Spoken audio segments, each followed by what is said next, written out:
चाटे साहेब, इतक्या वर्षापासून समाजसेवेत आहे तुम्ही. आता 2-3 महिन्यांनी विधानसभेची निवडणूक लागत आहेत. काय तुमची संभावना, शक्यता काय? तुम्ही पैठण विधानसभा मतदारसंघात तुम्ही मागील 10 वर्षापासून प्रयत्न करताय.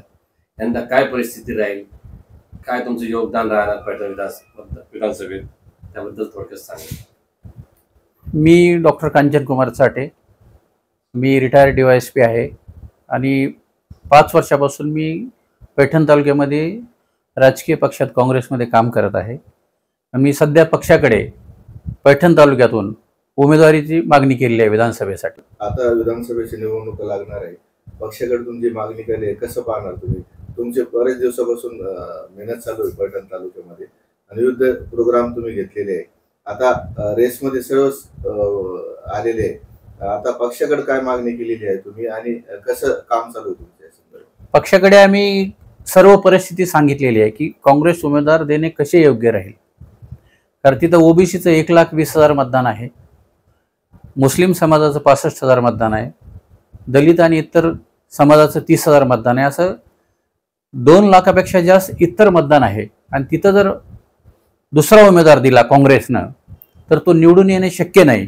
म्हणून आम्ही मुद्दाम OBC उमेदवार द्यावा आणि मला उमेदवारी द्यावी म्हणून आम्ही पक्षाकडे मागणी केली आहे.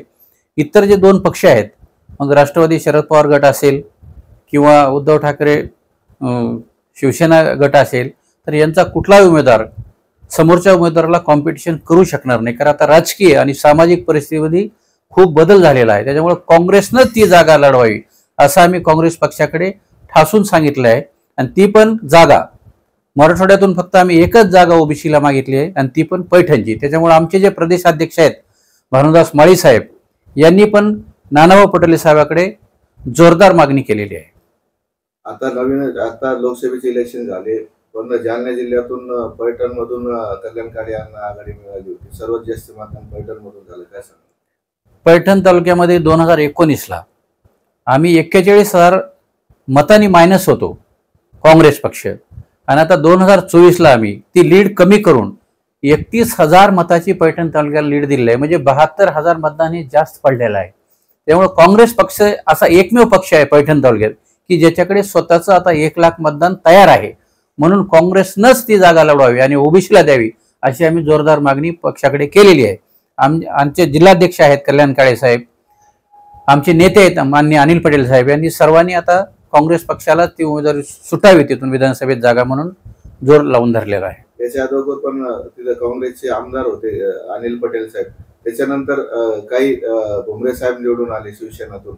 आता काँग्रेसला जागा सुटण्यासाठी तुमचं काँग्रेसचे पदाधिकारी काय प्रयत्न करणार आहे?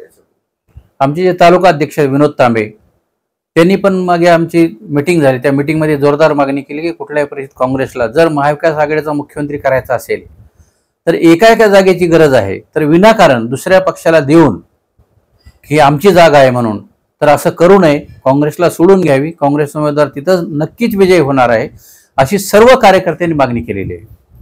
पूर्ण जिल्ह्यामध्ये आता काम चालू आहे काँग्रेसचं, पण आता तुम्ही जागा तुमच्यासाठी ते सोडून घेण्यासाठी काय प्रयत्न आतापर्यंत केले तुम्ही आणि तुमचं कसं तिथं काम त्या तालुक्यामध्ये चालू आहे? आता तुम्ही नवीन मेळावा पण OBCचे घेणार आहे, किती संख्येमध्ये मेळाव्यामध्ये तिथं कार्यकर्ते पदाधिकारी येणार आहे? आता काँग्रेस पक्षाने आता जेवढे काय आता लोकसभेमध्ये जो दौरा झाला तो प्रत्येक गावाला माझ्या 2-2 वेळेस भेटी झालेल्या आहेत आणि पूर्ण बूथ लेवलवर प्रत्येक बूथवर आमचे 10-10 कार्यकर्ते तयार आहेत. पूर्ण 336 बूथवर आमचे कार्यकर्ते तयार आहेत. आणि लोकांचं आता माइंड तसं बनलेलं आहे, जे लोकसभेला मानसिकता होती तीच मानसिकता आता विधानसभेला लोकांची तशीच आहे. म्हणून काँग्रेसचाच उमेदवार तिथं निवडून येणार आहे. जे OBCचा मेळावा होणार आहे त्याच्यामध्ये प्रदेशाध्यक्ष येणार आहे, OBCलाच जागा सुटावी आणि काँग्रेसला सुटावी म्हणून जे OBCचे राष्ट्रीय अध्यक्ष आहेत काँग्रेस पक्षाचे कॅप्टन अजय सिंह यादव आणि आमचे प्रदेश अध्यक्ष डॉक्टर भानुदास माळी साहेब हे सर्व 14 तारखेला OBC मेळाव्यासाठी पैठणला येत आहेत आणि फार मोठ्या संख्येने तिथं आम्ही OBC समाज एकत्र करणार आहोत आणि त्यांच्याकडे आम्ही जोरदार मागणी करणार आहोत आणि हे बळ देण्यासाठीच ते फक्त पैठणला येत आहेत.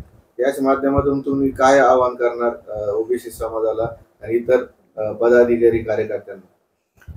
OBC समाजाला माझं एकच आव्हान आहे की काँग्रेस पक्ष आता एकच पक्ष आहे की जो ओबीसी, अल्पसंख्याक, SC ST यांना घेऊन चालणारा पक्ष आहे, जातविरहित धर्मविरहित चालणारा पक्ष आहे आणि प्रत्येकाला या पक्षामध्ये संधी मिळते काम करणाऱ्याला. त्याच्यामुळं ओबीसीनं काँग्रेस पक्षाच्या मागे त्यांच्या भवितव्यासाठी उभं राहावं अशी माझी त्यांना विनंती आहे. आता मागच कार्यक्रम MGMला जाता त्यावेळेस कल्याण काळे साहेबांनी शरद पवार साहेबांना विनंती केली की ओबीसी समाज आणि मराठा समाजाला जे वाद चालू आहे ते दरी कमी करण्यासाठी तुम्ही पुढाकार घ्यावा आणि एक मोठी मिटिंग घेऊन ते कुठंतरी थांबवलं पाहिजे असं आव्हान शरद पवार साहेबांनी केलेलं आहे. कल्याण काळे साहेबांनी याच्याकडे कसं पाहतात? ते बरोबर आहे. ज्या गोष्टी शक्य आहेत आरक्षणाच्या त्या गोष्टी सरकारने कराव्यात, ज्या शक्य आहेत त्या. असं आमची पण विनंती आहे. आरक्षण मराठा समाजाला देऊ नये असं कुणालाच वाटत नाही, कारण खूप समाज मराठा समाज पण खूप ठिकाणी गरीब आहे, त्यांची शिक्षणाची ऐपत नाही, अडचणी आहेत.